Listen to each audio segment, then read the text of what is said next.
Hello everyone, I'm Carmine Damaro and welcome back to this week's installment of VFA Coffee Dates brought to you by Venture for America at VCU. This week we're very honored to have Mr. Dale Fickett, the Executive Director of RVA Works and also an adjunct professor here at the School of Business. Dale, we're happy to have you here. To start off, why don't you tell us a little bit just about yourself? Sure. Thanks, Carmine.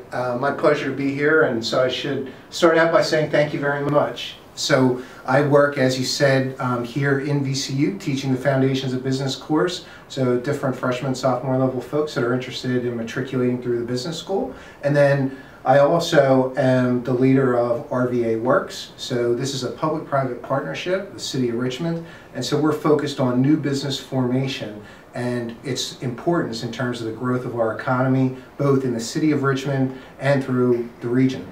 Okay.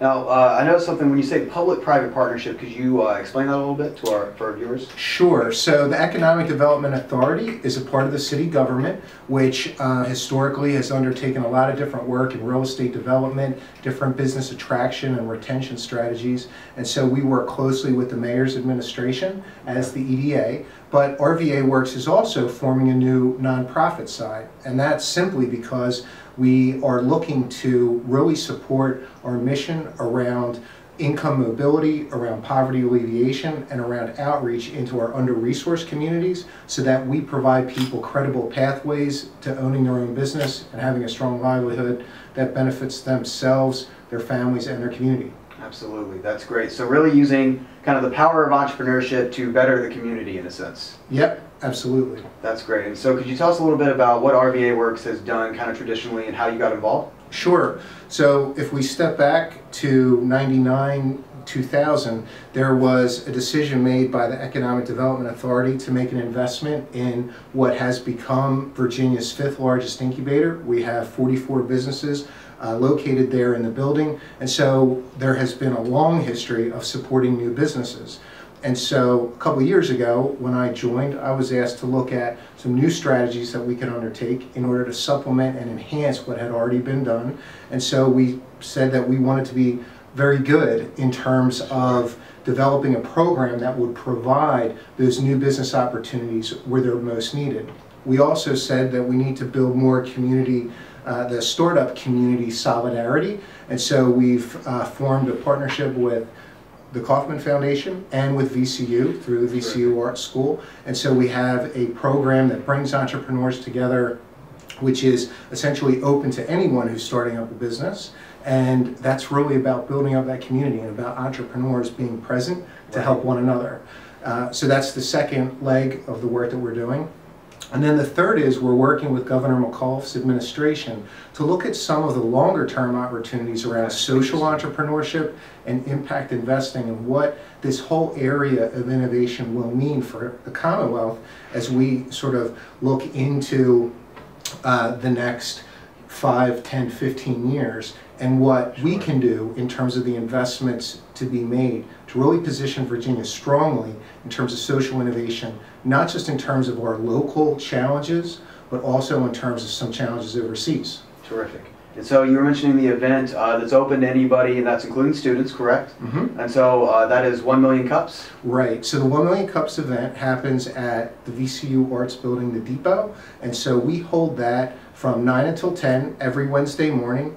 And we're delighted to get as many students involved as we possibly can. We have a number of student businesses who have come and presented as a part of that forum. And so, you know, as I said, it's really open to anyone around the city who's interested in starting up a business. And it's a great avenue for student entrepreneurs to be connected to other entrepreneurs in the region. And that really is what we want to do here, is to help out students who are looking to become entrepreneurs and to do their own thing, start their own business. So what is the main value that they would get out of going to an event like that? Sure. So 1 million cups nationally has been really highly regarded.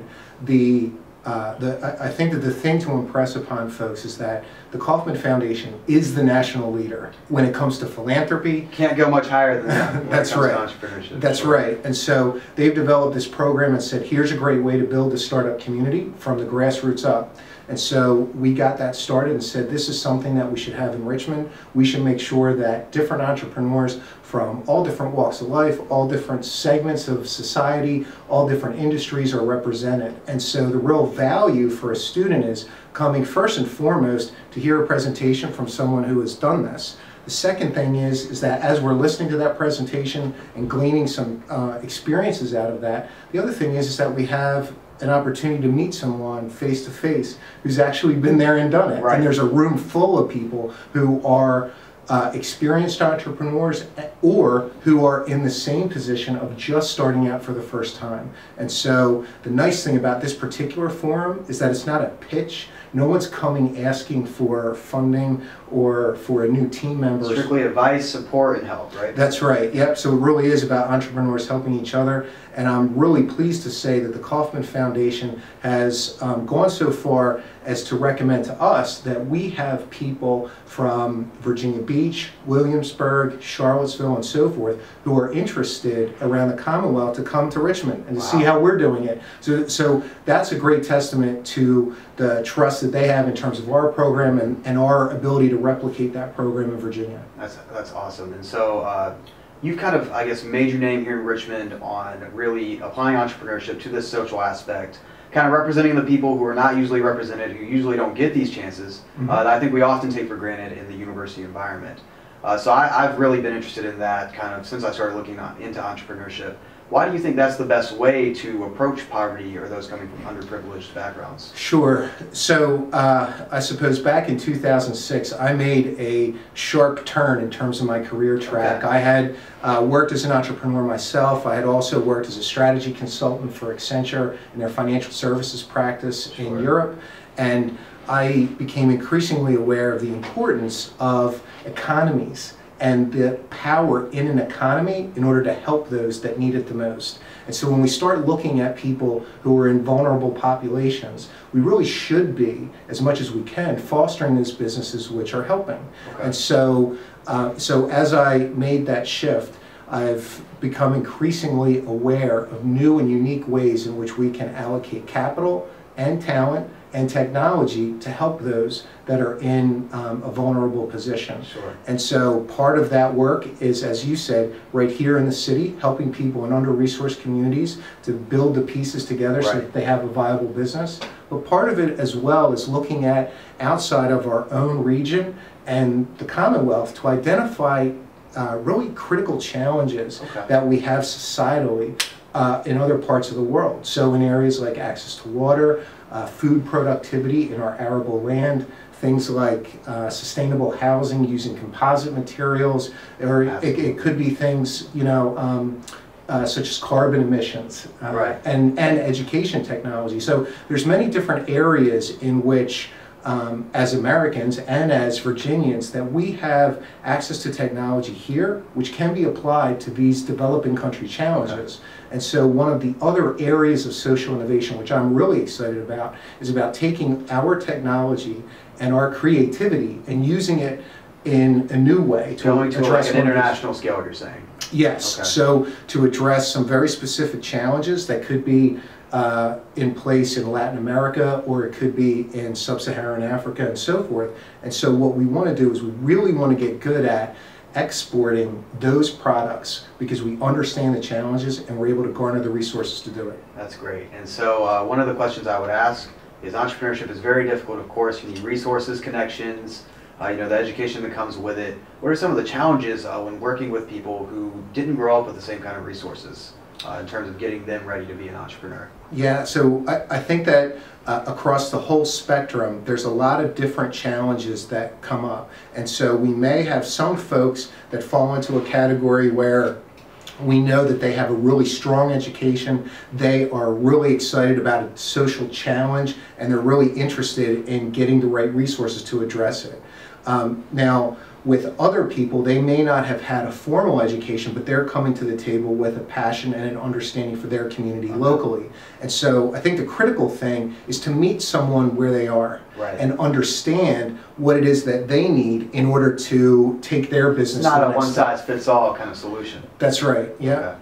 And so what are some of the exciting things that RVA Works has planned for the coming year? I know it's kind of an exciting time over there. Yeah, absolutely. So in RVA Works, we have a number of things going on. So the first is Entrepreneur Institute. We have running now, so we have 20 people who have applied and been accepted to come in and to work through starting up a business which will be around the greater Richmond area. Great. The other thing is, as I said, 1 Million Cups. We're going to be at the Tom Tom Festival in May. We're working presently with VCU and particularly the Virginia Biotechnology Research Park to schedule a life sciences event, which we're slated for the spring. And then we're also looking at doing an event which will be targeted specifically to VCU art students, okay. And that will be coming up probably the end of April, just before finals. Terrific. Okay, perfect. So to sort of wrap up, as I said, the reason that we do these videos are to educate and help students become entrepreneurs. So what's one critical piece of advice you would give to students who are looking to get into that scene?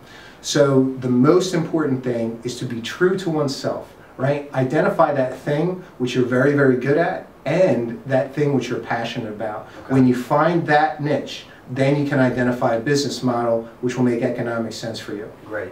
And so how could students, you're obviously very connected in the community, to our students watching, how could they get involved, maybe even helping with what you're doing or just with the community as a whole? Sure. So we have so many things underway and we have a lot of different opportunities to get involved. And so I would certainly encourage people to get in touch with me. My email address is dale.fickett@richmondeda.org. Great. Or people can call the office at 804-521-4002. Great. We'll make sure to post that with the video as well. Thank you so much, Dale, for coming to speak with us and for everything that you do for the community and for the people in it. Again, this has been VFA Coffee Dates brought to you by Venture for America at VCU, and we'll see everybody next week. Thank you.